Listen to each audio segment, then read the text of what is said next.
Something had struck me as odd about our planet. When you look at every other species on our planet,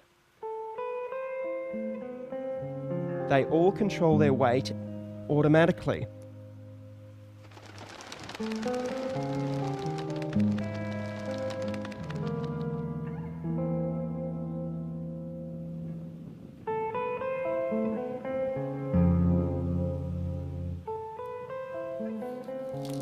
The only exception was us. And any animal unfortunate enough to be fed by us. I just couldn't understand why we were the exception. Why did we require willpower and everything else did it on autopilot? So I applied the only relevant skill I had, which was looking at evidence. And I found there was very little evidence for the standard eating advice we are normally given, and there was a whole stream of evidence which had been largely ignored. In fact, what we have been told about nutrition is dangerously wrong.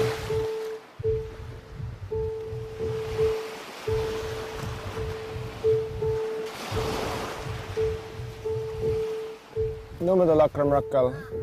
Natanga yung no Heart disease. Tutuk, so heart disease, yeah. Tintin. Liver disease. Liver disease. Asthma, yeah. Diabetes. Diabetes. No, man, yung diabetes. Probably half the people here have diabetes. Yeah.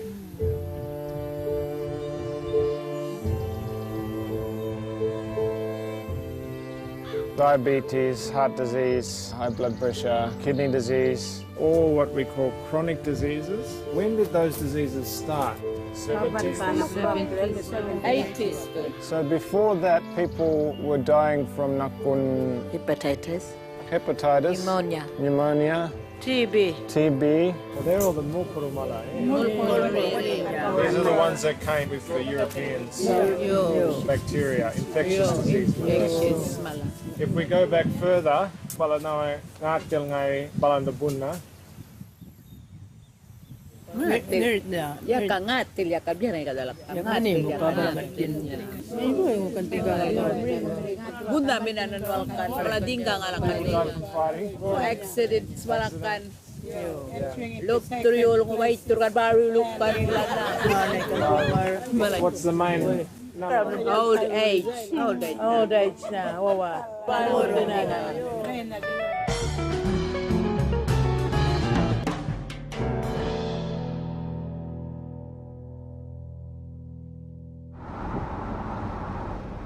I have this label that I'm a fat girl. I am overweight. I have asthma. I've always had asthma. I have a rescue inhaler, and then I have a maintenance inhaler. My rescue inhaler is becoming like a regular inhaler where I use it 2 or 3 times a day. And I've just gotten used to it now. And I've been in the hospital a couple times for asthma where it got really bad. When people talk about wellness and health and are you well, how do you feel? My automatic pilot is always, I'm great. My vision is getting worse and worse very rapidly. I had 3 fibroids and one was really big. Upper respiratory infection. They put me on a broad spectrum antibiotic, mega doses of prednisone, azithromycin. And so I have this standing prescription. I'll just take it myself. I was also diagnosed with ADD. I don't know if that came up anywhere on there. This is really important. So when was the ADD? I'm like, oh, and incidentally.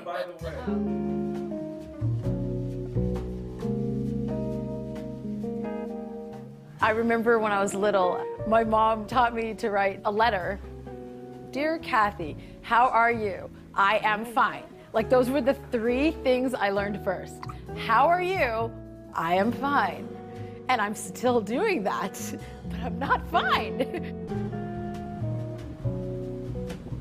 This is levothyroxine. I take 1 a day for my thyroid. This is atorvastatin. It's for my high cholesterol. This is fenofibric, tizanidine, duloxetine. I take that for anxiety. Hydrocodone, cyclobenzaprine, gabapentin tablets that's supposed to make your brain process pain in a different way.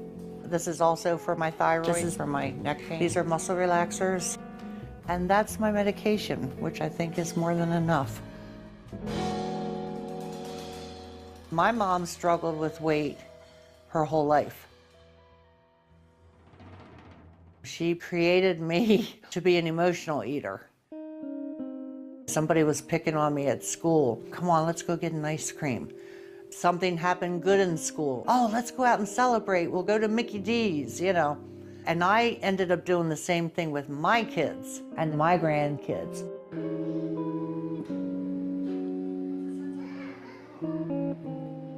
My mom finally developed the Alzheimer's and the dementia. And I saw the progression of the disease from start to finish. And, you know, I forget things now and I can't think of words, and I start thinking, oh my God. You know, I'm the same way. I've gotten to be the same way. You know. This is a vicious cycle that needs to be stopped. Kim, my daughter, she has arthritis. She has lymphedema. She has hypothyroid. Her daughter, Kaylee, is 9. She has celiac disease. Barry's children are 5 and 4. Barry and Lauren, my son and daughter-in-law, they have a daughter, Abigail, who's 5. Abigail, you want to come back with me? Okay, sweetheart. Just step right up here. She has autism. She's nonverbal. She has epilepsy. She has central sleep apnea. No. She has digestive problems. Any trouble urinating, any trouble with bowel movements? She has constipation. Constipation? Okay, she's Yeah. on the Miralax daily for Yeah. that? Okay. Yeah. The hardest part, just having a child that can't speak. I know my wife feels the same way. That's to me, that's like the most painful part. Abigail, look. Look over here. Abigail. Abigail seems like she's doing really well, and then she'll get tired and she'll have a whole bunch of seizures, and it's like she's forgotten everything. It's like her brain resets itself. Playing music? It's really the seizures that compounds her autism. We're counting on average about 50 a day, so she's getting a great big cocktail of garbage. This stuff's pretty mild compared to this stuff. This is called Onfi. This stuff here it's over $1,000 a bottle. My insurance covers 70%, so I get the joy of only paying over $300 a month just for this stuff. Have you noticed any improvement with it? We have, otherwise, believe me, for over $300 a month, she would have been off of it a long time ago. The whole situation makes me mad, but mostly just because how many 6-year-old kids are these neurologists putting on these heavy narcotics? I mean, this is as bad as if you were to go buy heroin off of the street. And that's the first thing that these doctors are trained to offer the kids. That's it. Good job. I hate it. The lump in my throat as I was reading. The side effects, man, I mean, may cause harm to yourself or others, may have rashy, irritated skin, may cause sleeplessness. And I've seen my daughter have some of these side effects. We're gonna need a lot of help for sure. I have no idea. I have no idea how we're gonna do it. Do what? Switch her diet. She refused just about everything except for like the goldfish and Doritos. So.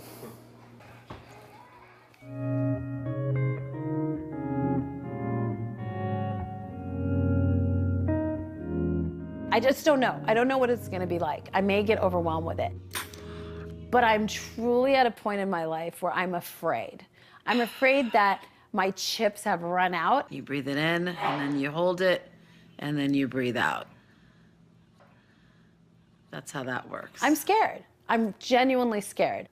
Debbie, you're about to change your diet. What are you most afraid of? Failure.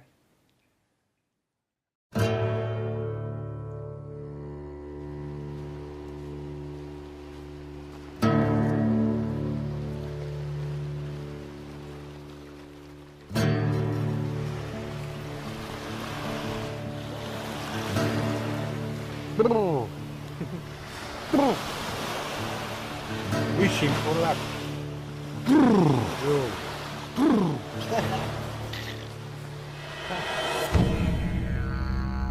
We are all physiologically and genetically hunter-gatherers. We've only been consuming an agriculturally based diet now for maybe 500 generations or so versus more than 100,000 generations, not 100,000 years, but 100,000 generations on a largely meat and fat-based diet.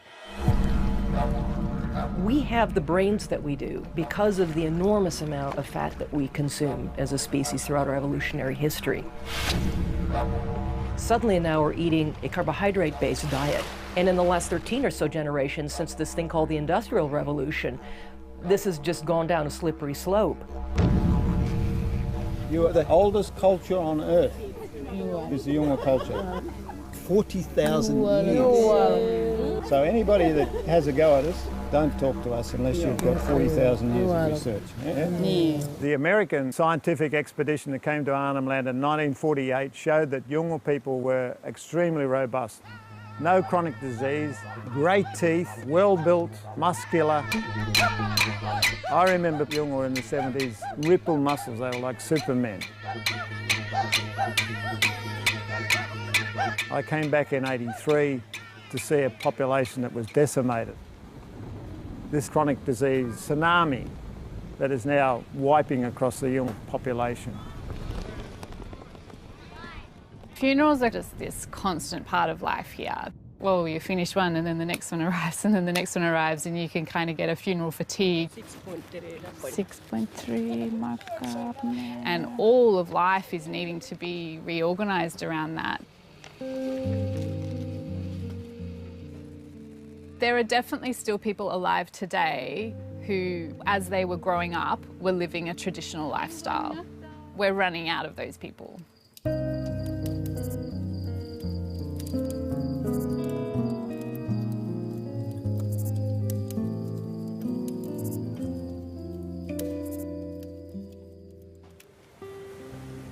Everybody died.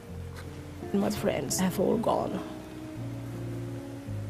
Even my best friends, they're not with me anymore. Life's not supposed to be like No, no.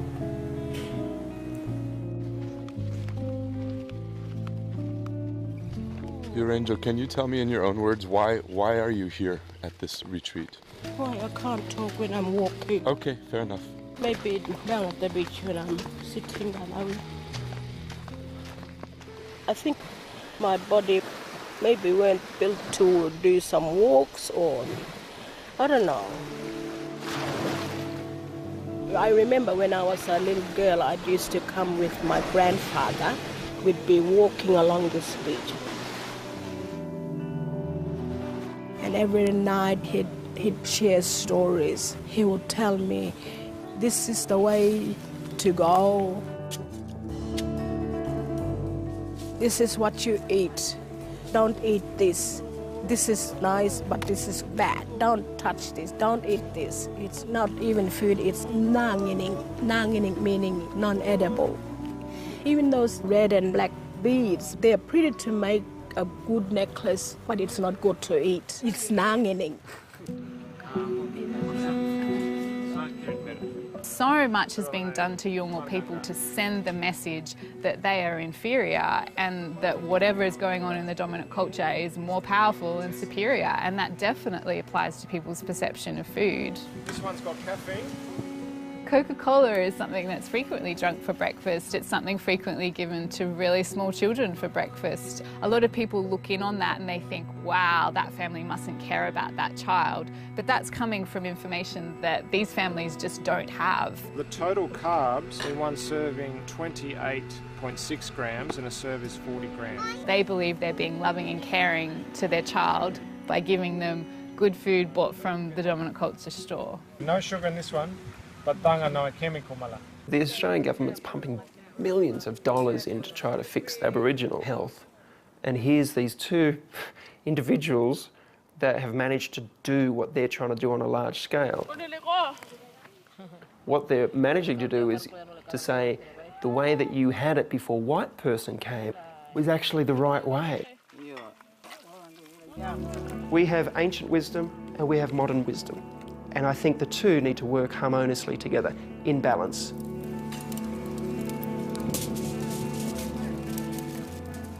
So in the philosophy of Hope for Health, what is good food? Good food is food that is grounded in the tradition of the Aboriginal people. This is the Yolngu way of cooking. And how might that translate to the rest of us? It's basically meat and vegetables, okay? Meat and vegetables that comes from a place that is closest to its natural state.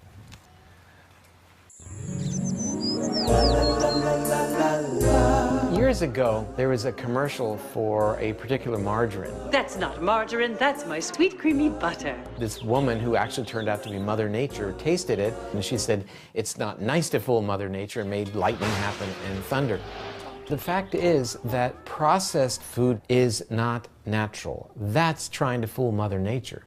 Should I get the trash bag out? Probably. We should be eating the foods that nature provides, not that are scientized, not that factories provide. Would it be okay if I sat down on that chair over here? Go through the store without a problem. Okay, I'm sorry. Your mom is the daughter of my father's sister. So your dad is my mom's uncle. That's right. Dude, everything in there is gonna have to go. I think it's probably best if it does. Pastaroni. What is pastaroni? Pasta. I guess. Even the name in and of itself tells you how highly processed it is. It's somebody's brand name. Abigail, get down. Any food preferences? I know you gave me the 3-day diet diary.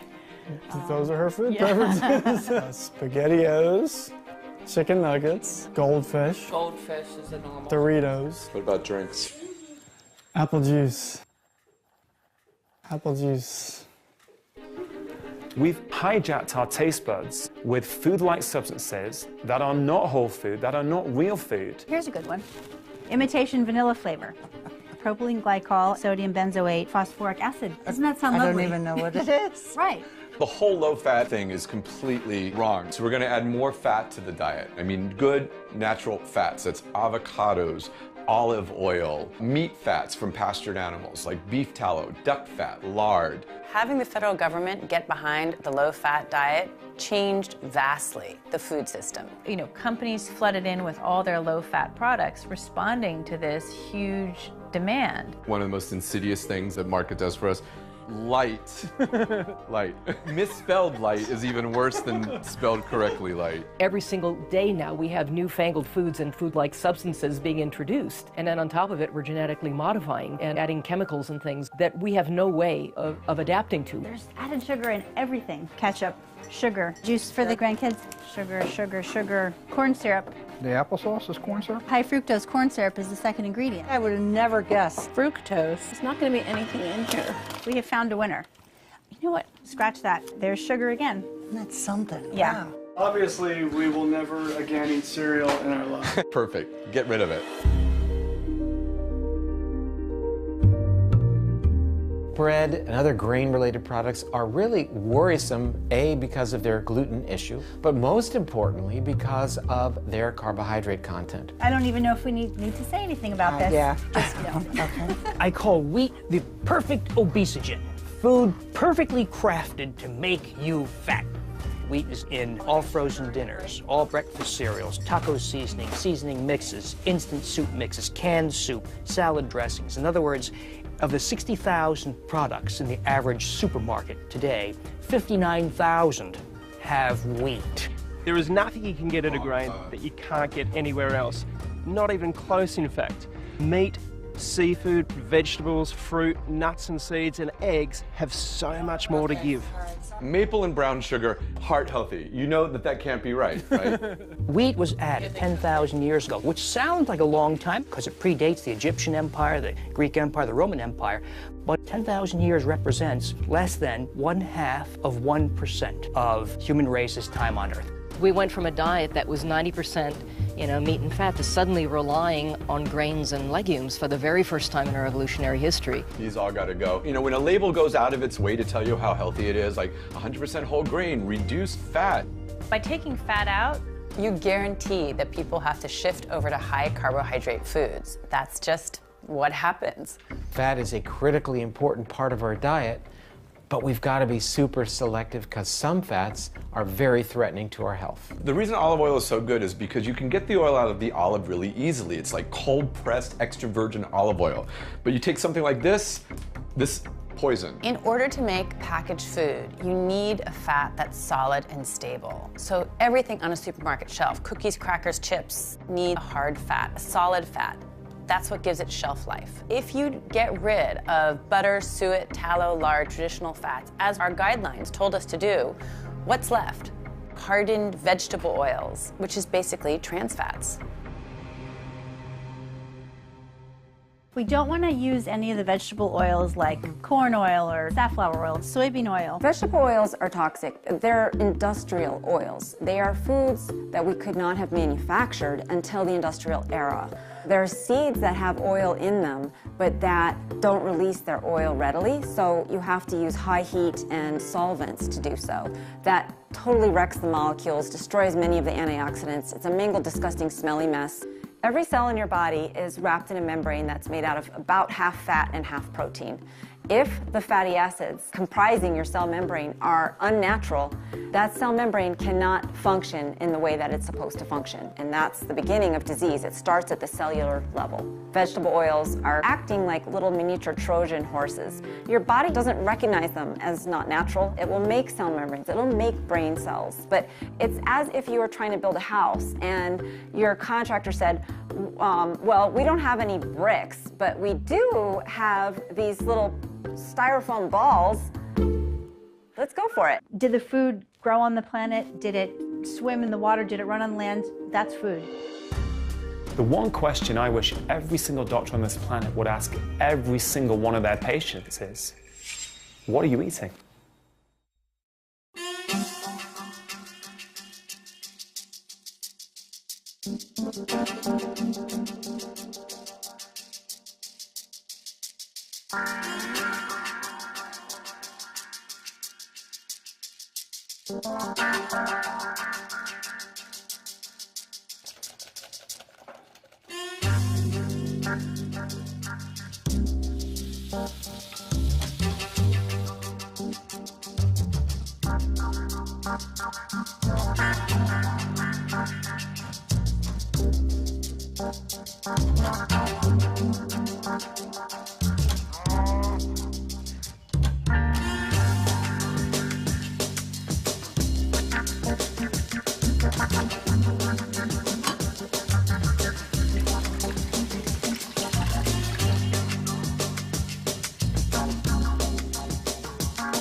We have gotten a really nice selection of leafy green vegetables. We've got some excellent proteins, wild salmon, bison, fresh ginger root. We have some nice fat choices. We're going to be cooking with some coconut oil and lard.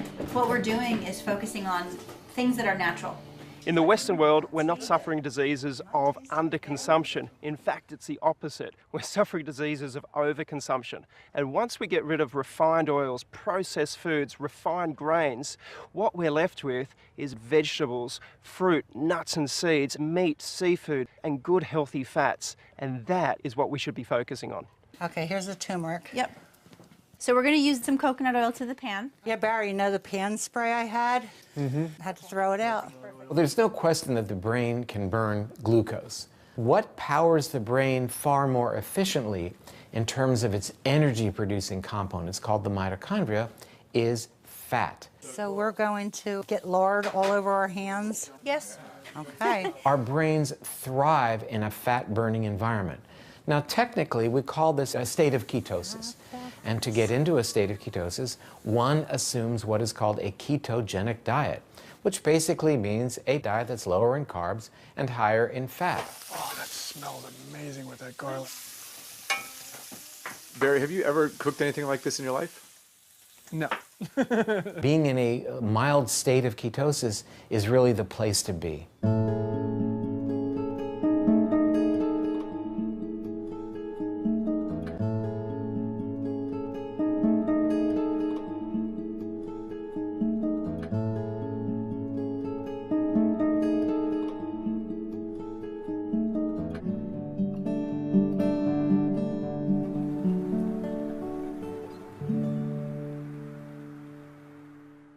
Okay, this is my first video diary.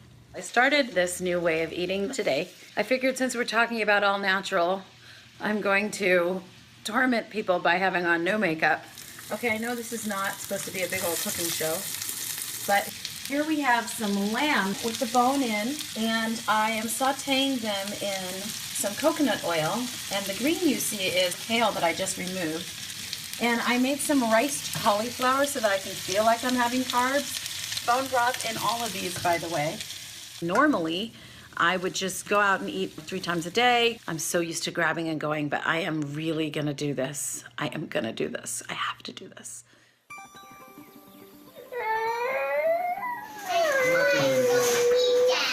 Emma's convinced that we were punishing her. You eat some chicken? No. No, why not? She's like, why are you taking all of my food away? This is mean. I can't eat macaroni and cheese. I can't eat chicken nuggets. I can't eat SpaghettiOs. She just went down the list. Tattering through this list of junk. I'm just like, man, we didn't feed her anything healthy. Like, we literally took away everything that our children have been eating. Okay, don't throw it. Those are scrambled eggs on the floor. She just started pushing my hand away as I was sticking the fork into her mouth. And then she literally crawled across the counter and she grabbed this bag of goldfish that was sitting there and she ripped it open and just starts shoveling handfuls of goldfish into her mouth. It reminded me of when I was a drug addict and I would get my bag and I'd be fiending for something. I'd be fiending for a fix. Oh, for goodness sake. The first 5 days, she starved herself. She barely ate anything. Yeah, I'm burnt out, man. I'm burnt out. That was the turning point. She was just more. I mean, she just was a bottomless pit. Abigail's eating coconut. And from that day forward, it was like she was eating everything I gave her. Everything. There you go.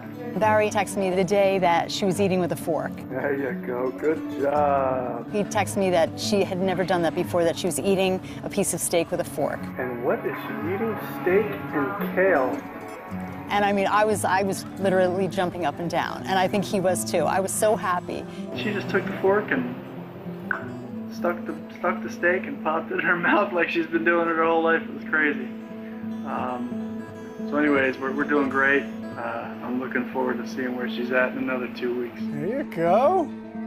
Good job. When a little baby's put in your arms and you giggle and they giggle back, this little body is talking to me without language, but talking in their own way, and the baby lights up. He never lit up. We knew from the moment he was put in our arms at 2 weeks old, we knew something was amiss. When he was 3, I decided to put him on a specific carbohydrate diet. Just meat, vegetable, fruit, nuts and seeds. 3rd day on specific carbohydrate diet, he fed himself for the first time. The 5th day, he said his first word. So I almost fell over on my chair. He said, "We come for welcome," because I said, "Thank you." I would always talk to him. And it was always me doing the talking, us doing the talking. And he, wouldn't answer to his name, all that typical autism stuff. I said, "Thank you," and he said, "We come." One of the things, though, that always bothered me was that he didn't seem to be able to stop bobbing, rocking, verbal noises. And so I was already beginning to wonder about if he needed something more.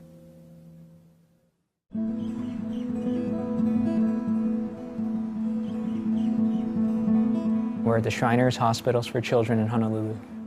We take care of children with brain-based disorders, Specifically, we specialize in autism, ADHD, and other developmental problems. Use this hand and tap your fingers. Our medical study involves a clinical trial. We're investigating not only if the ketogenic diet impacts children with autism, but also how it might impact children with autism. To help with their language, help with their socialization. We want children to be able to interact meaningfully with their families again. You put that one in there. And you can push it off with the, yeah. The ketogenic diet and the state of ketosis changes the metabolism in the body. And so instead of using glucose as your primary go-to fuel, the body taps into ketones. Do you want butter too, or you're fine? I'm okay. Ketones are acids that the body produces from fat. It cannot be produced from carbohydrates or sugars. He likes coconut oil all over everything. And the body uses the ketones for energy for the brain and the free fatty acids for the muscles. Good balance. Open your eyes. Aaron Thatcher's been on the ketogenic diet for approximately 6 months. He has seen an improvement in some of the core features of his autism, including increased socialization, interaction with his mom. Just to get him peaceful. Yep. It's huge. Brings peace to the whole family.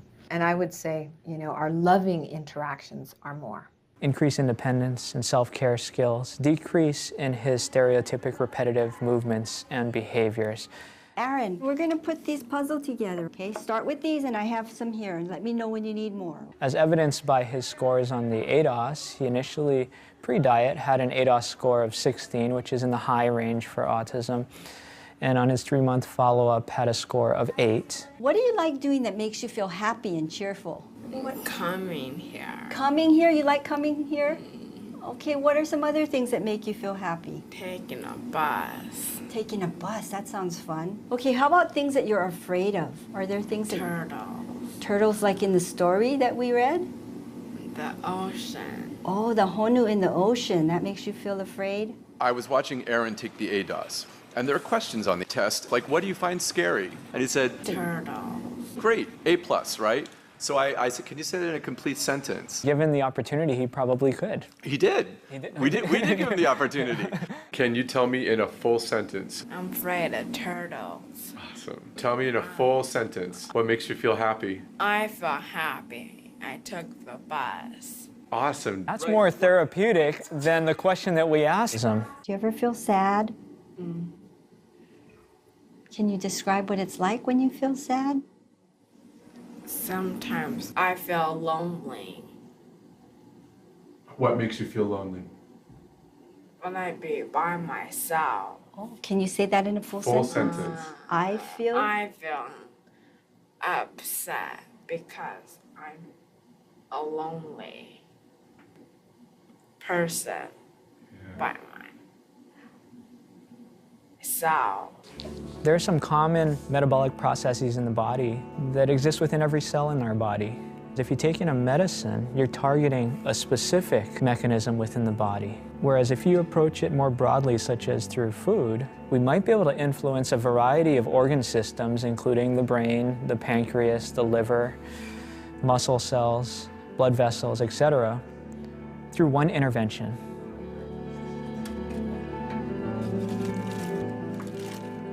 And this is not a new thought. This is an old thought, thousands of years old.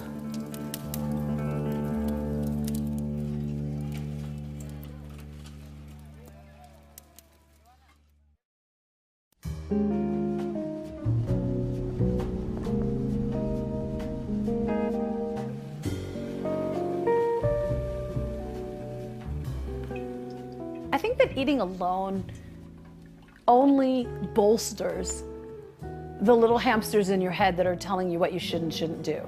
I mean, I rarely will sit and eat a meal alone without there being some little commentary going on in the back. Well, you really should have less of this, or you really should have done this or that. There we go. Look at that beautiful bird.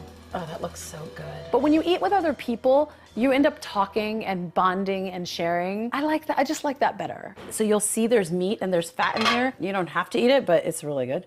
It's interesting with the fat that's floating. I've become so ingrained over the years of fat's no good, don't want fat in my diet. You know what I mean? It's hard to I thought about your face. I'm like, Lisa's gonna be like, I cannot eat that. I thought about you. Well, it all started with Susan Powter back in the early 90s. Yes, with the spiky hair. Yeah. I'd go buy a fat-free cake and I'd eat the whole thing and I'd be like, I'm eating fat-free. But all of that sugar turns into fat. It's carbs, so they say it's fat-free. When really... Yeah, when you're eating it at the time, it's fat-free. It has no fat in it. but what does it turn into once it goes into your system? Fat. More fat. So we're gonna make the mayonnaise. Basically eggs and lemon plus oil equals mayonnaise. Okay. Right? I love it. So let's prove it. This is olive oil. Yeah, I'm using olive oil. You want to use a pure oil like this that isn't going to be toxic to your body. And Lisa's scared of the oil. It's going to be okay, Lisa. I'm like counting up the Weight Watchers points in my head. I would love to be able to not have to count Weight Watchers points and not have to be so scared of eating sometimes, you know? But I'm scared of, if I don't do that, then I'm gaining the weight back. And so it's that allowing yourself to have the freedom to trust your body, to trust that when you do it, it'll be okay because you're eating real food. Doing this as an act of love, as something where we're all thinking, remember that time? It's not. Where's your tossers? Well, I'm going to pour it on the first. I'm just going to do it to taste. Oh my God, I'm so excited. To a long life of happiness and health. And friendship. And friendship, absolutely. Cheers. That was fun. I love you, girls. Mm-hmm. I love you too. In the 1950s, the nation was really in a panic about the rising tide of heart disease that had come from pretty much out of nowhere to be the nation's leading cause of death. In 1955, President Eisenhower himself has a heart attack, and he's out of the Oval Office for 10 days. So the nation is fixated on this problem, an urgent public health problem. Nobody really knows what causes heart disease, right? There's a number of different explanations. Maybe it's lack of vitamins, maybe it's car exhaust. So into this vacuum steps Ancel Keys, a pathologist from the University of Minnesota, and he says it's saturated fats. Saturated fats and cholesterol cause heart disease. Of 10 men, we can expect 5 to get it. And that was his hypothesis. He had an unshakable faith in his own beliefs. He was called a bully even by his friends, and he was able to get his beliefs inserted into the American Heart Association. So the first ever dietary recommendations telling people to cut back on saturated fat and dietary cholesterol to avoid heart disease were issued by the American Heart Association in 1961. That's the beginning of the story. It's the tiny little acorn that grew into the giant oak tree of advice that we have today and that we can't back out of. What was the evidence for that recommendation by the American Heart Association? It amounted to one study, coincidentally performed by Ancel Keys. That's the 7-country study, where he went to 7 countries around the world, mainly in Europe, but also the US and Japan, and he sampled nearly 13,000 men, and he looked at their diet, he looked at their cholesterol, and then he waited to see who had a heart attack or who died of heart disease. I mean, he had a hypothesis that saturated fat caused heart disease, and he was out to prove it. For one, it's very clear that he cherry-picked his countries. He had done a number of pilot studies. He knew where people were not eating much saturated fat and had low rates of heart disease, like Yugoslavia and Italy. And he ignored other countries, also low rates of heart disease, like Germany and Switzerland and France, where they ate a lot of saturated fats. He didn't go to those countries, which would have disproven his hypothesis. His study showed that low saturated fat intake was associated with low rates of heart disease. Associated, but it doesn't mean that reducing saturated fat is what caused those people to suffer less heart disease. It was also true that these people ate very little sugar. In fact, they also found in that study that what correlated best with cardiovascular death was sugar. Then what ensued was a tremendous amount of science to try to prove Ancel Keys' hypothesis right. Billions of dollars were spent in large clinical trials, the most rigorous kind of science you can do, and they were done in mental hospitals and veterans hospitals, the kind of experiment that you can't do anymore because it's considered unethical. And at the end of billions of dollars of research, they could not prove Ancel Keys' hypothesis.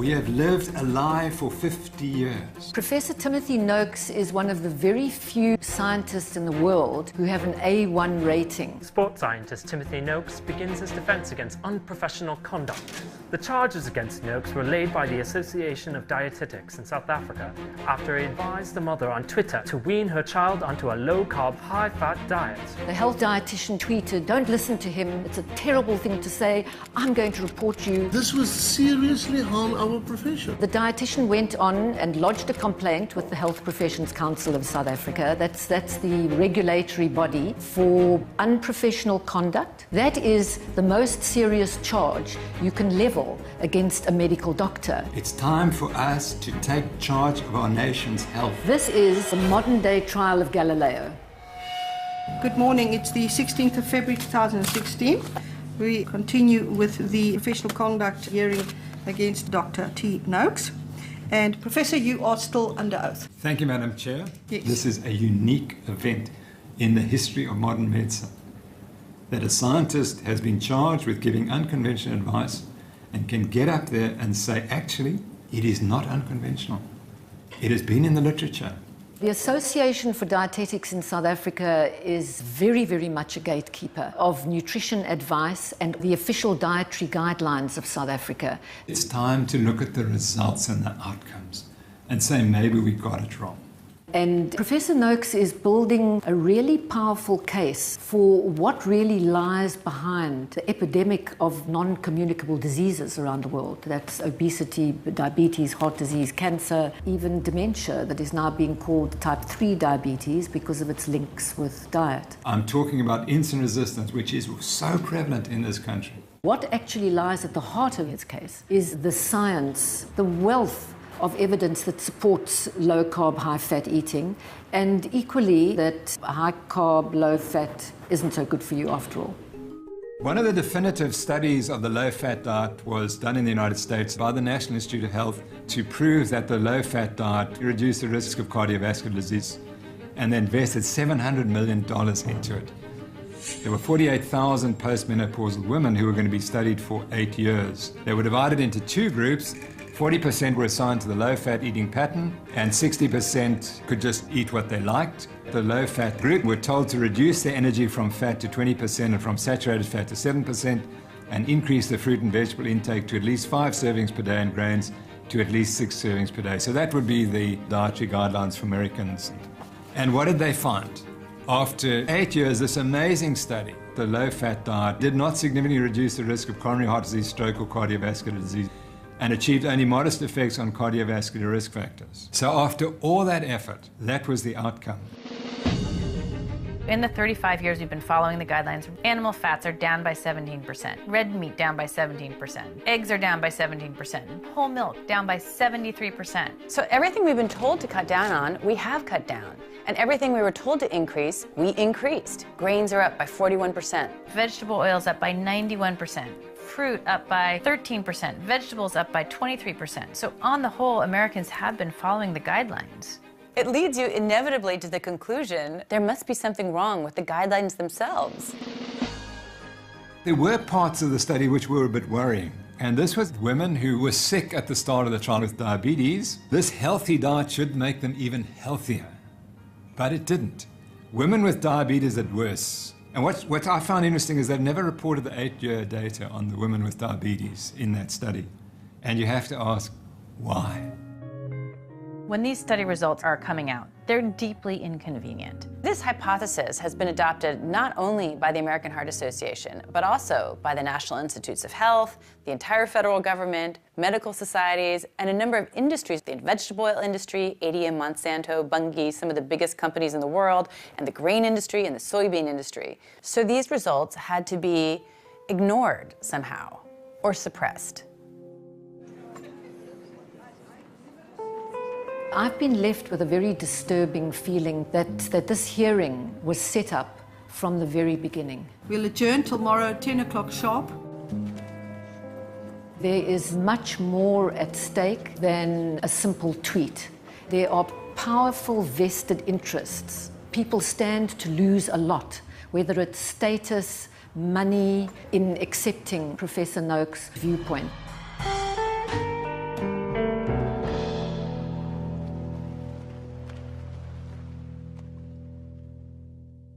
Could you describe what the low-carb, high-fat pyramid would be? Yeah, actually, that is maybe a graphic that more than any other.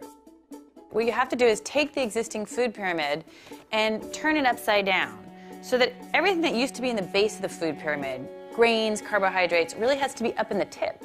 And then below that are fruits and vegetables. And then, in the big bottom slab really has to be fats and animal foods. That is actually what a healthy diet looks like.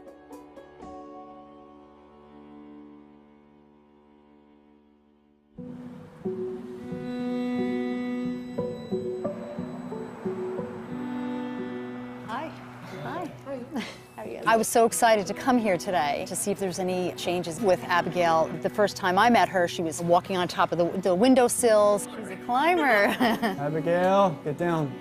Flopping all around on the couches. She comes in and... Hey, cutie. She's absolutely calm. Say hi. Hi, Abigail. Do you remember me? It's very exciting. Very exciting. Can you say hi? Seems like she's losing some of that massive belly. It looked like she was like constantly bloated. That seems to have decreased. Her bowels have regulated. They were using a laxative every single day. And I don't know if you noticed that when you're trying to present her something that she doesn't want, no, she's actually saying no. Yeah, I noticed that too, actually. Like with her mouth, she's actually saying no. She's able to concentrate and she's able to progress because she's not running all over the place and she's not seizing. Her seizures are going down, and we have tangible data from the school. We are actually starting to wean her off of the anti-convulsory narcotic that she's on that I think you guys heard plenty of complaints from me about. These are great strides within just 5 weeks. It's great. What do you make of his sort of subdued attitude about all that? They live with Abigail day in and day out. You don't see your children grow. That's incredible news. Yeah. Is that not big news? Yeah. I have faith in bigger, better things, man.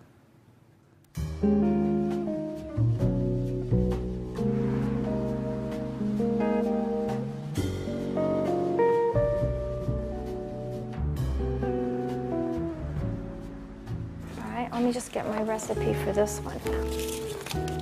So we're going to make the chocolates, and then... I want you to grind the macadamia nuts. Today we're going to be making 2 survival foods for somebody just starting out. The first one is macadamia bread. That's your fat bread that I saw? That's my fat bread. I'll deal with the messy part because I got the apron.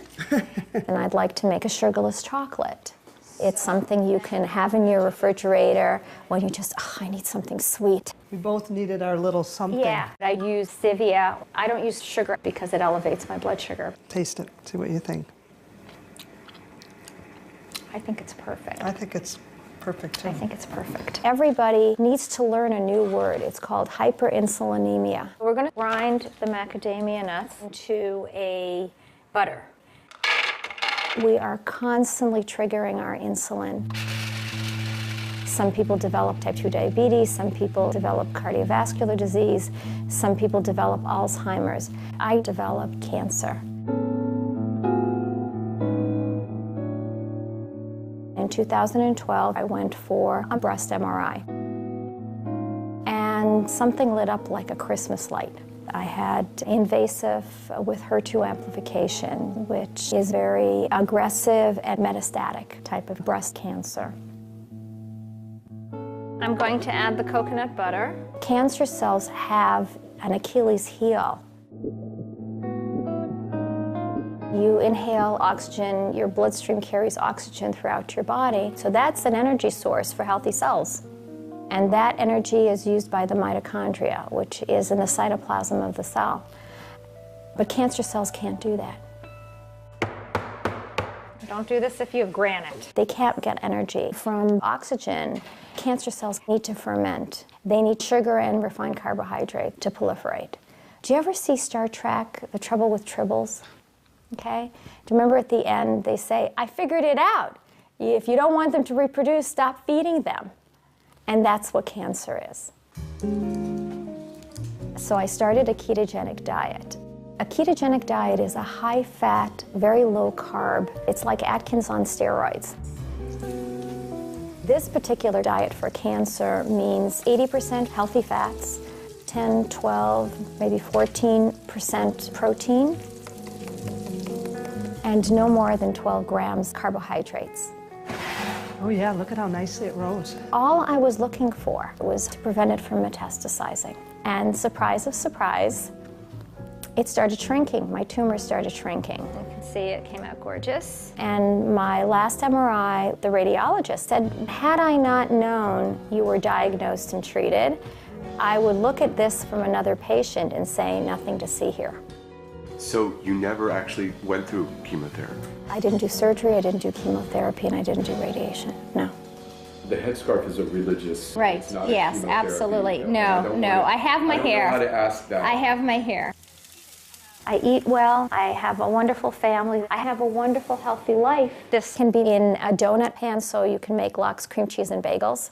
I've never had an illness from the day I was diagnosed. My immune system is so good now that everybody will get sick with the flu, and my grandchildren are coughing in my face and sticking their hands in my mouth, and I don't get sick. That's the norm. Yes, that is the norm.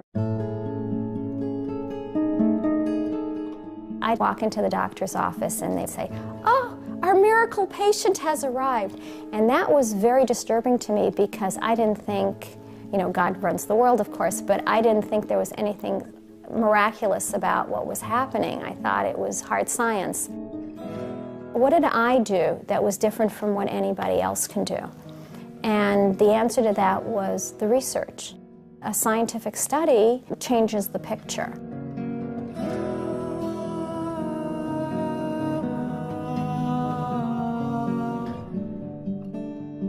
Cancer is described as an immensely heterogeneous disease. That's in fact a buzzword that's now very much in the literature. If you have a primary tumor, this cell can have this mutation, and right next to it you can have a cell that has different mutations, and the cells in the metastases have still different ones. And so what happens is, no matter how you target your cancer therapies, you're going to end up catching some of the mutations, and then some of them are simply going to be mutations you didn't hit with these particular therapies, and then those cells are going to be the ones that survive and come back to get you. Most cancers are treated by cocktails of multiple drugs which fail. They also subject the patient to toxic side effects and poor quality of life while it's failing. But in some respects, the more heterogeneous the cancer gets, the more it tends to converge to a common metabolism.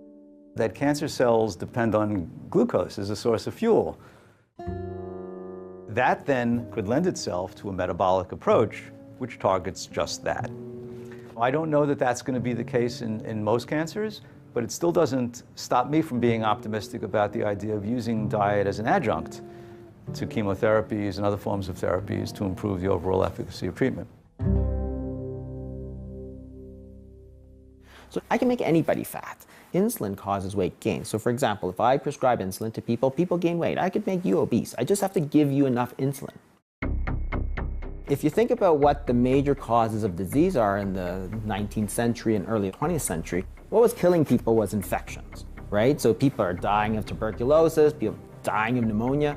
We developed penicillin, we developed all these great drugs, so people lived. The problem is that's not our situation now. So we've taken the same attitude of here's a magic pill and we've applied it to a dietary disease. That's insane. The multi-million-dollar question is, why is it happening? I mean, it's not like we're deficient in pharmaceuticals, right? And we don't have a Toujeo deficit. Right now, it's really the perfect storm. I mean, we're eating more processed food than ever before. Our environment is toxic, and we're leading these incredibly stressful lives. I think a lot of diseases are really the same disease. So like obesity, type 2 diabetes, high blood pressure, heart disease, it's all basically the same problem. Type 2 diabetes is a dietary disease. It's the leading cause of blindness, it's the leading cause of amputations, it's the leading cause of kidney disease and dialysis, it's a leading contributor to cancer, it's a leading contributor to heart disease. So practically 70% of what we practice in modern Western medicine is all related back to your diet. What happens when you're eating these high-carb diets is, of course, is this constant flood of first sugar and then insulin, because your body's like freaking out. Oh, it's too high. We're going to hit a coma point. Here we go. Got to do something about this. So out comes the insulin. When you're constantly shouting with this insulin hormone, the receptors on the cell will down-regulate. It's called insulin resistance. The body is not responding well to insulin. It's like if you're shouting really loudly, people are gonna put their fingers into their ears, right? If you shout really loudly every day for years, the cells get deaf. They don't hear it anymore. The body has to excrete 2 times more, 5 times more, 10 times more than normal to get the message across. And then you treat it by injecting even more insulin. And I think that's, criminally insane.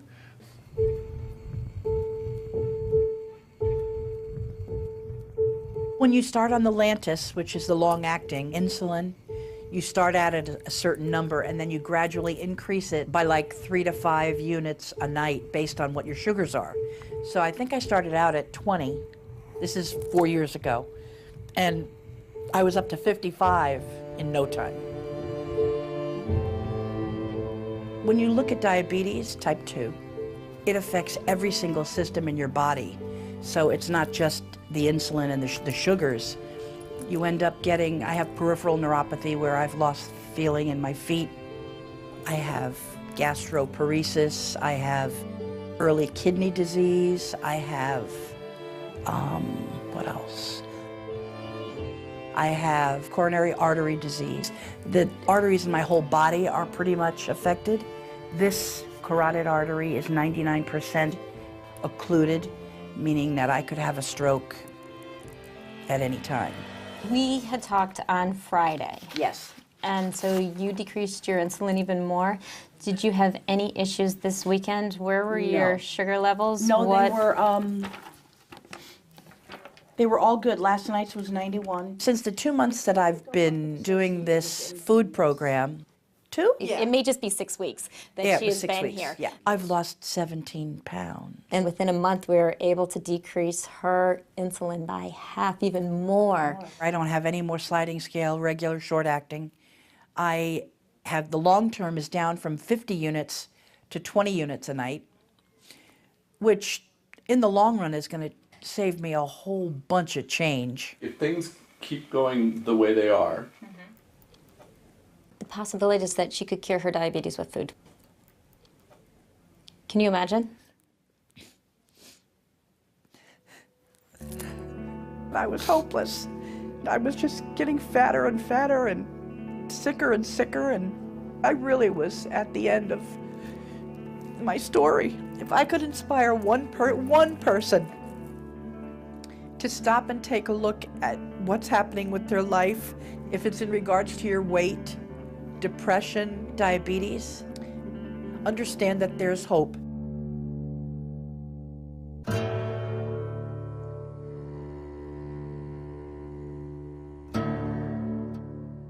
When they rounded up the tribes in this country and put them on reservations, they were starving, and the U.S. government gave them commodity foods. It consisted of white flour, sugar, and lard. What do you do with white flour, sugar, and lard is you make fry bread.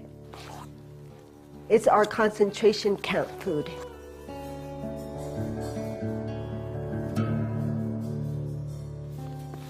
The fait accompli of what we call manifest destiny, what happened to all of the Aboriginal peoples of the earth since European encroachment, wasn't accomplished with guns, it was accomplished with food. Damper has become #1 food for Yoruba people.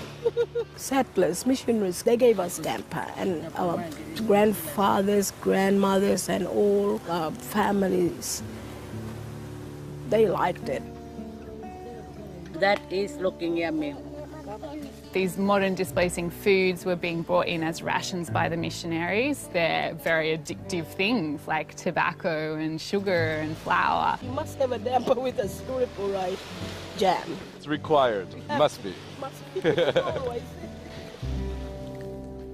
But even if you took the syrup and the jam and all that stuff off of the damper, it would still be... It would still be bad. It's still yakka. Yakka menmak. Yakka menmak. Yakka menmak.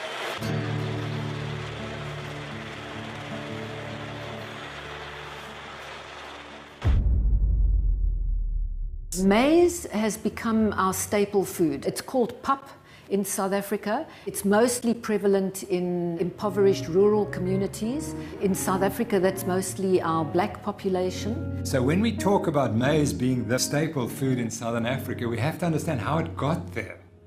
It was a decision by the South African government to produce maize on an industrial scale. And the question is, well, was that good for our people or not? It's not indigenous. It was never indigenous to South Africa. All our maize is genetically modified. It's refined, it's high carb. You might as well be eating a bowl full of sugar. And dietitians, including the one who laid the complaint in the first place, are proponents. And I'll argue that it was the introduction of maize and making this a staple food which has been a problem for us. Madam Chair, objection. I really can't see how the details about something based on a conspiracy theory is relevant. Madam Chair, in respect of the influence of industry driving the obesity epidemic, there were sponsors for ATSAN. There were a number of sponsors, including Kellogg's, Pillsbury, etc. If you work with a flawed model of just energy in and energy out, you forget about how behaviors are modified. You forget about how addiction comes about. You forget about how advertising influences the whole epidemic. I am submitting that that is irrelevant. The objection is overruled. Professor Noakes, you may proceed. Thank you, Madam Chair. What I learned during the process is the key to this debate, that industry completely controlled what the information coming out to the public was. And I exposed that in one chapter. These guys know what they're doing. You know, it's not an accident, I don't believe, that people are hooked on all this junk and processed garbage. The Global Energy Balance Network was a front for Coca-Cola. There's something bigger going on here. The whole food system needs changing. What Coca-Cola is doing is to control the messaging of obesity globally by controlling the scientists. One of the tactics that industry uses is they'll fund studies that are designed to confuse the record. Their goal was not to talk about obesity. Their goal was to confuse the public. Almost all scientific conferences depend on industry funding, even to discuss a subject. If there's no funding, nobody's interested. Nobody wants to even talk about it. It's like depriving a field of oxygen. I've repeatedly been told that there's no evidence to support the low carbohydrate diet. That's incorrect. This is a randomized controlled trial published in 2008 by Dr. Finney. These are expensive trials and there's no money to do it. He does not get funding from the National Institute of Health. He has to go and raise his money himself. This is the evidence. He's putting people with a metabolic syndrome, half of them on a high carbohydrate, low fat diet, and the other group on a high fat ketogenic diet. Look at the results. Body mass and abdominal fat, high fat outperforms high carbohydrate, low fat diet. Triglycerides are one of the key markers of metabolic syndrome, down 50% on the high fat diet. We tend to overconsume carbohydrate in this country because it's addicting, but also because we produce it in ridiculous amounts. If you fly from New York to LA, the majority of what you're flying over, all those little circles and squares on the ground, that's America pumping out carbohydrate as fast as it can. That's the 30,000-foot view, that's what's happening, and that's reflected in our grocery stores. Now here's the HDLC, which we all told is the good cholesterol. What we're not told is when you eat a high carbohydrate diet, your good cholesterol comes down. And you go on a high fat diet, HDL cholesterol goes up.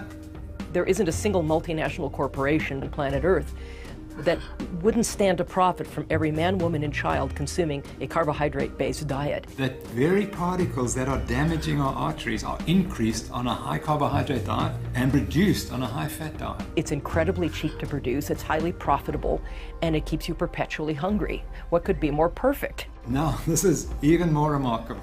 Saturated fatty acids in the bloodstream, which greater your risk of heart attack.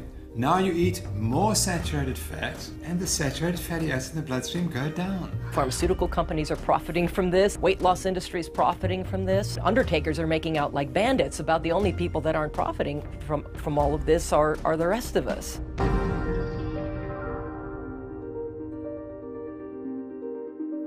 All right, this is what it looks like when a yuppie tries to approach a couple of cows on a farm. The biggest drawback was the budget, because it's very expensive to eat healthy. One of the ideas we threw against the wall, and it actually stuck, was that we were going to buy a grass-fed cow, a whole cow. Emma, why don't you go with my mom to pet the cows?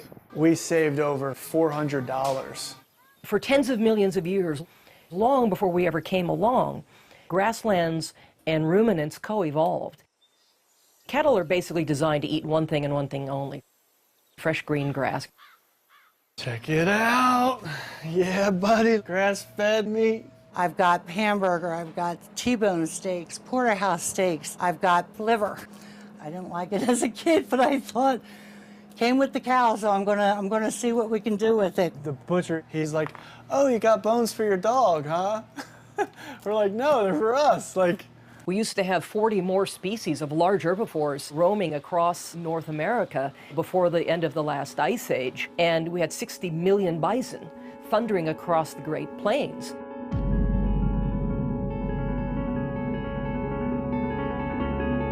Today we have 60 million cattle that are populating feedlots. You know, grain feeding of animals.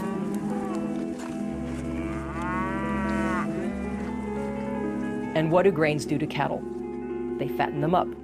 We could take a hint from that. Roughly 97% of all the meat produced today is produced in these feedlots. Go vegan! For health! Go vegan! And where we hear passionate vegetarians and vegans and animal rights advocates screaming about how we raise animals for food, I'm standing right there with them. It's wrong, it's unsustainable, and it has to stop. But there's also misinformation and misunderstanding being promoted by genuinely well-meaning people. What people don't understand is that everything really hinges on restoring natural systems. Do you see that happening in the United States? Like, can we reclaim our Midwestern prairies again? Is that possible? It depends on how successful this documentary is, right? You were a vegetarian. Oh no, I was a vegan. I was never a vegetarian. I went from standard American diet, vegan. I think when I started as a teenager, I had very good impulses about the world that I wanted and the ethical base that I wanted to form the actions that were my life, that were going to be my life. That hasn't changed. So justice and compassion and anything that questions human hubris or human entitlement, those are the only values that are going to get us to the world that we need. The problem is information. And with a different collection of facts, a different set of information, I might have made a very different decision. If you want to reduce your carbon footprint, one of the best things you can do is eat locally, grow your own food in your own backyard. So I took this up with a fervor. I really wanted to do all this. So made a garden happen and pretty immediately hit the wall of what do plants eat? We're used to thinking of plants as sort of insensate salads. They actually have needs. Well, I'm going to get the organic whatever, and I go to the farm store and I'm looking around, and every single thing that's an amendment that is for fruit, like strawberries, it's bone meal and blood meal. Well, where do I think minerals come from? Well, I don't know. I've never done this before, and I'm horrified. I mean, I don't even want to smell it. I don't want to touch it. It feels so unclean. And where does this bone meal and blood meal come from? Well, it comes from, from animals. It's like where it doesn't fall out of the sky. Like I know this is about dead animals. It's horrifying to me. What do? I have to supply what the soil needs, and what the soil wants is dead plants and dead animals. And I can't take animals out of that equation.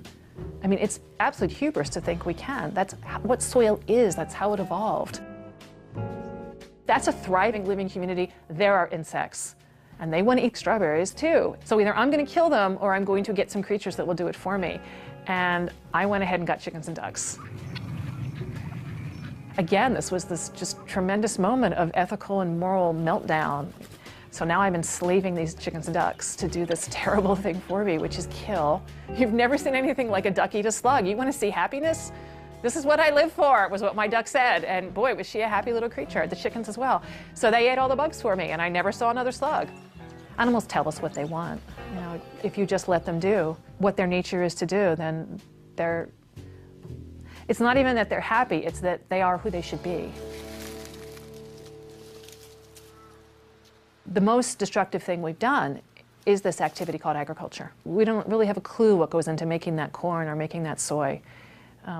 All we know is that you look down on your plate and it doesn't look like a dead thing. Therefore, it somehow must be peaceful and kind and sustainable. And we're utterly wrong about this. You have to understand what agriculture is. you take a piece of land and you clear every living thing off it. And I'm including the bacteria in that. So all the plants and animals that are supposed to live there, they're gone. Now you're going to grow an acre of corn or wheat. That corn is going to require things that are not there for it, and you're going to have to come from the outside and apply them. It's going to take a lot of fertilizer, insecticides and fungicides, because you're fighting a war, right? All those other plants and all those other little animals want to come back. Now, another thing that happens is every time you plant that corn, you're destroying that soil, a prairie or a grassland. It's the perennial roots that make channels for the rain. When you only have annuals, they don't live a long time, so they don't have time to build long roots. So year by year, you are drawing down that soil.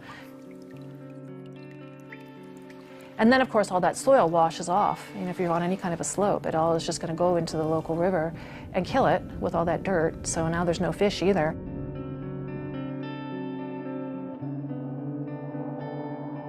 In the meantime, though, while the corn is still growing, you can transport it to a miserable cow living on a cement floor inside a steel building and feed that cow for about 60 days.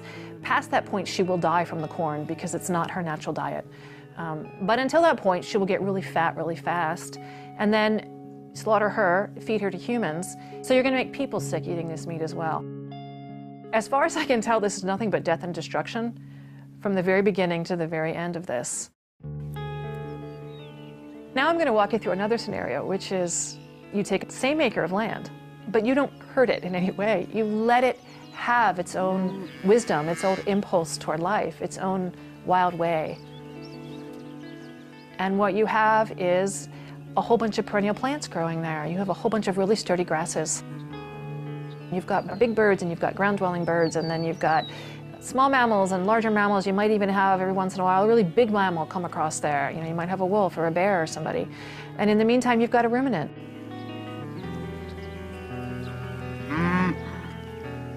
So you've produced the same amount of food for people. You've got the one ruminant at the end. You know, you slaughter her and now people can eat. But that acre that is still in that prairie, that grassland, you could come back in 10,000 years and all of that life would still be there. The only thing different would be a little more soil, which is to say a little more resilience, a little more depth to life.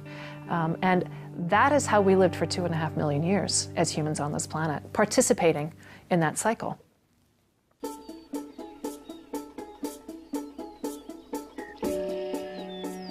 We're here in the Shenandoah Valley of Virginia, and what we do is pastured livestock.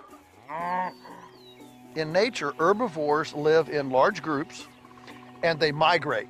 All we're doing is duplicating that kind of migration, moving the animals across the land so that this choreography, this ballet of the pasture, can perform its dance on the grass. When people say eating this way is unsustainable. Oh, listen, it's not only sustainable, it's actually what we call regenerative. It allows the grass then time to regrow, to recuperate. Grass is essentially 95% sunshine. This takes sunbeams and converts it to something that has weight. And amazingly, the herbivore can take this, ferment it in her rumen, and turn this into arguably the most nutrient-dense food in the world. Grass grows in what I call, you know, an S curve. You can see that S. So diaper down here, teenage, rapid growth, and then nursing home out here. What we want to do is keep this forage in this rapid growth state as much as possible. So the role of the herbivore in nature is actually to prune the grass to restart that rapid metabolic capacity. This is what builds soil, hydrates the landscape, and actually sequesters carbon. This is the system. When grass is allowed to be as productive as it's supposed to be, it actually is far more efficient at converting solar energy into biomass than even trees. That's why all the rich, deep soils of the planet are under prairies with herbivores. And if every farm in the world would do this, we would sequester all the carbon that's been emitted since the beginning of the industrial age in fewer than 10 years. When a confinement animal facility shows a picture of this hog factory or chicken factory or whatever, They're not showing all the land that's required to grow the grain to keep it going and all the land that's required to handle all the manure that it's generating. In this system, you're seeing all that land.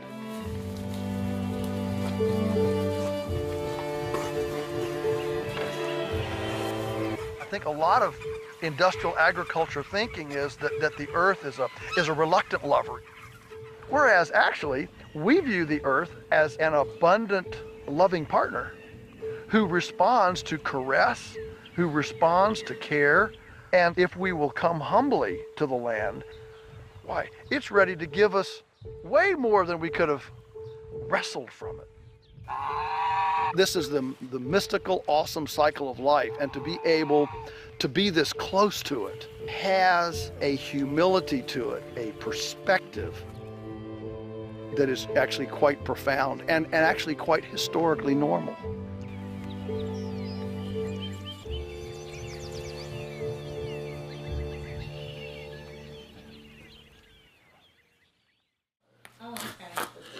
Really, for the past few years, every time I've spent time with my mom, just like her cognition reminded me of my grandmom. Like it was starting to remind me of like those early stages of my grandmom. My son just told me not too long ago, he said, I love you, and I'm really becoming concerned with you. You're starting to check out of life. I see you starting to deteriorate the same way that she did. That scares me. I used to get these horrible headaches. I was battling depression. I would just start to cry. I would tell my husband, I said, I'm tired of this. I'm just tired of feeling like this.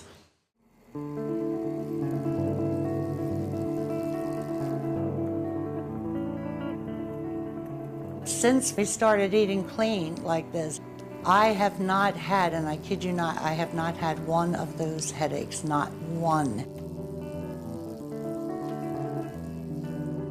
My energy level, my thought processing, I mean, I've seen remarkable changes. You know, until you've been there in that dark place, you can't really grasp the magnitude of it. I have been there and I have lived that.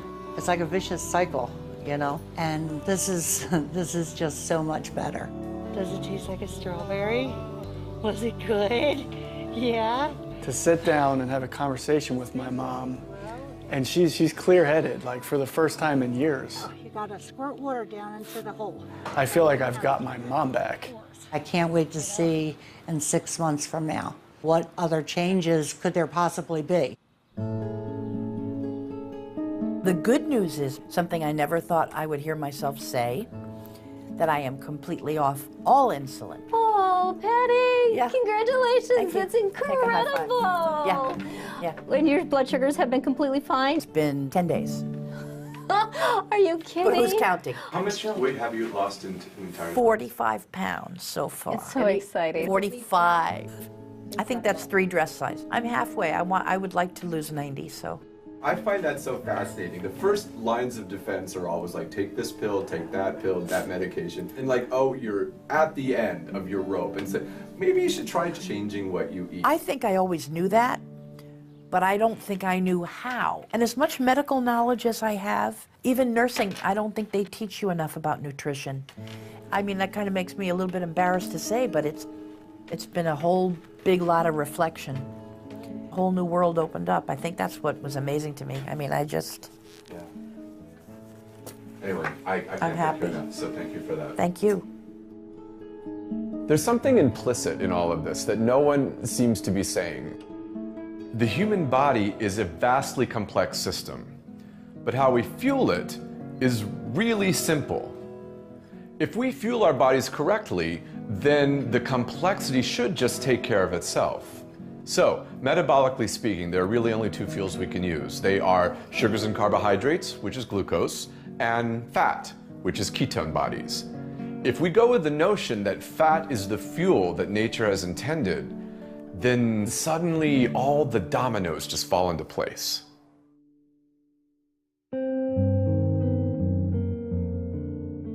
The final part of the jigsaw. We spend millions of rands training hypertension experts, obesity experts, diabetes experts, heart disease experts, but they're all treating the same condition. We can continue to teach a failed model. We can continue to train more doctors and build more hospitals and tell people they must eat lots of carbohydrate. A model that is causing millions of South Africans every few years to develop type 2 diabetes. Or we can say maybe we got it wrong. Because the only people who are suffering besides myself and my wife are the people of South Africa.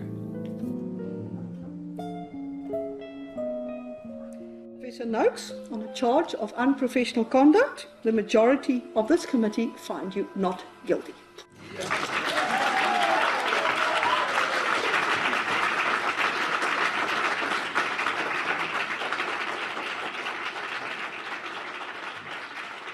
You've got to let it go and watch it grow, 'cause it takes every voice to make this world whole. It's been about 5 months since I started eating this way.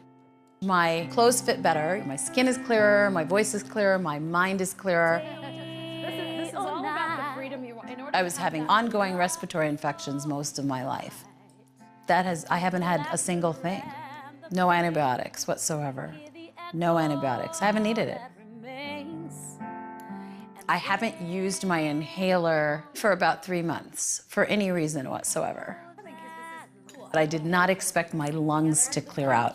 But to actually sit down and talk about No more inhaler. From the first unto the last, connected, Our bodies are perfect.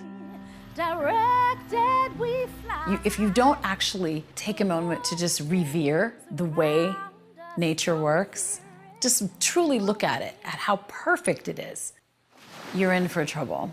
'Cause if you listen to the voice within, a melody will soon begin, and you'll feel the vibration in your soul.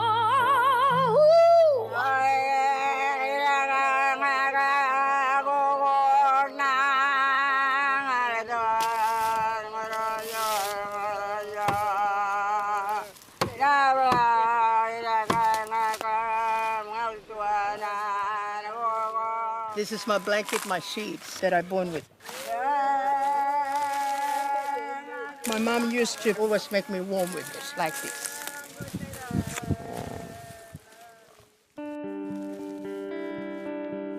A week ago, you were talking to me, and your body was not in a pleasant place for you. No, not yet. The second week, I went out on that walk and I started singing away as I was walking. And I was so happy.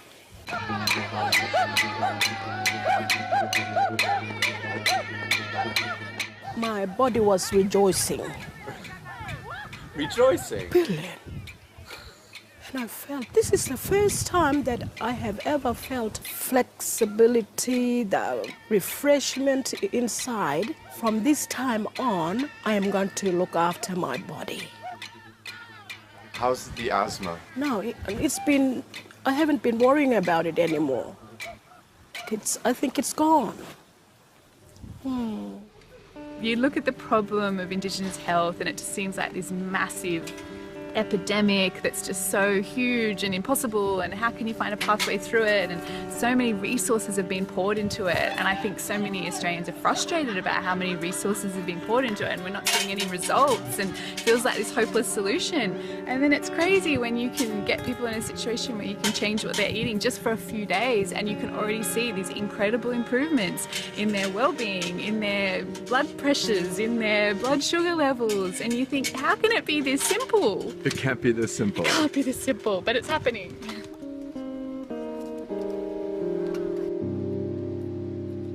Look at that, everywhere.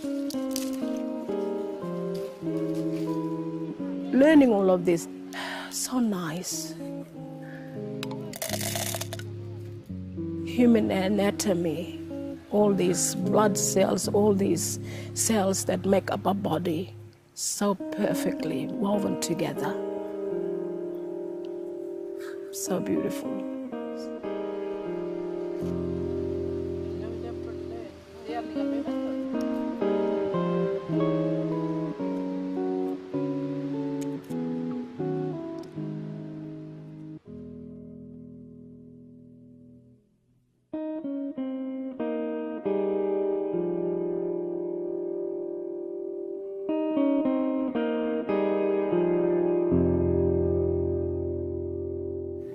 touch your nose. Touch your nose.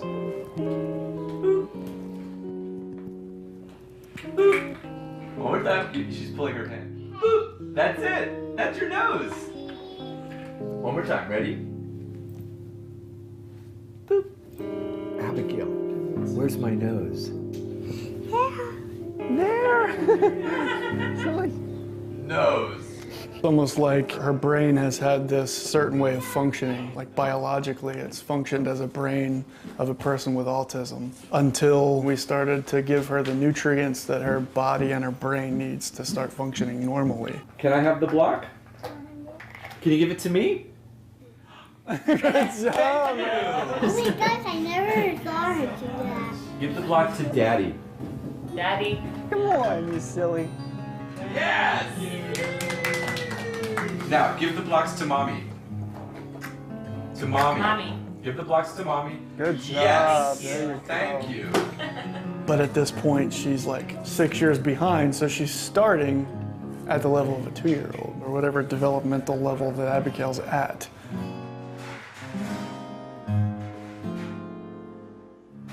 I got her a bunch of summer clothes in April because it was her birthday. It's probably not till July I started putting them on her. And they were all too big. They were all like a size too big for her. She looks amazing.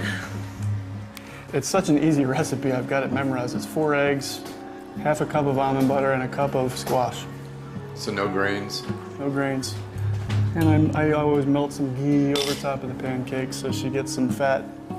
There's a child trapped in this body that is, you know, crying out to be released, you know?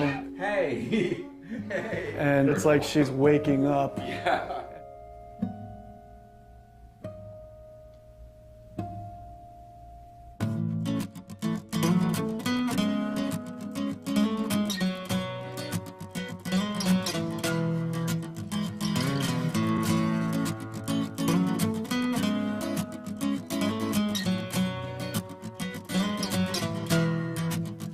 I know a carpenter, I know a laborer, he is my teacher, he is my brother. I have a neighbor, he is my savior, he doesn't waver, he's a strong believer.